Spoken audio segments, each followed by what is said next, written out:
हिमांशी राठौर और आप देख रहे हैं नेक्स्ट 9 न्यूज। राजस्थान में एक बार फिर से कांग्रेस के दोनों ही दिग्गज नेता अशोक गहलोत और सचिन पायलट के बीच जंग छिड़ती हुई नजर आ रही है। जो पुरानी सियासी जंग है वो एक बार फिर से सामने आती हुई नजर आ रही है, नया रूप लेती हुई नजर आ रही है। जानकारी दे दें कि साल 2022 में सितंबर के महीने में जब विधायक दल की बैठक बुलाई गई थी कांग्रेस की पूर्व अध्यक्ष सोनिया गांधी की तरफ से, उस विधायक दल की बैठक में ना पहुंचकर विधायकों ने विधानसभा अध्यक्ष रहे सीपी जोशी को जाकर अपना इस्तीफा सौंप दिया था।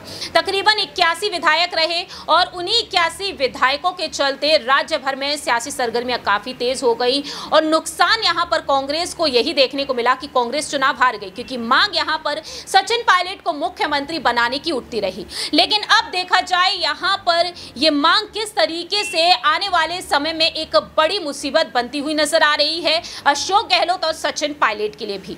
जानकारी दे दें कि अब यहां पर हाईकोर्ट के फैसले को लेकर चर्चाएं तेज होती हुई नजर आ रही हैं।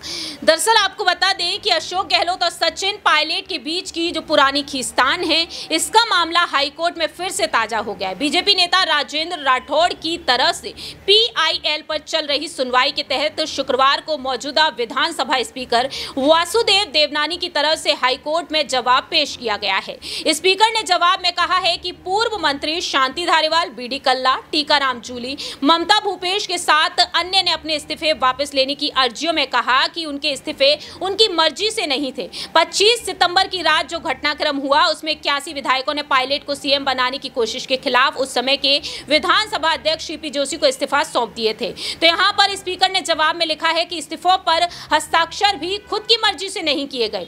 कई मंत्री विधायकों ने यह भी कहा कि उन्होंने स्पीकर के समक्ष व्यक्तिगत उपस्थित होकर इस्तीफे नहीं दिए थे। कोर्ट में जवाब में कहा गया है कि इस्तीफा देने फिर वापस लेने की घटना बहुत बड़ी है, जांच होनी चाहिए, लेकिन तत्कालीन स्पीकर ने प्रसंज्ञान नहीं लिया। और ऐसे में देखा जाए तो मौजूदा स्पीकर के जवाब को रिकॉर्ड पर लिया गया है। मौजूदा स्पीकर की ओर से senior advocate RN Mathur court में उपस्थित हुए।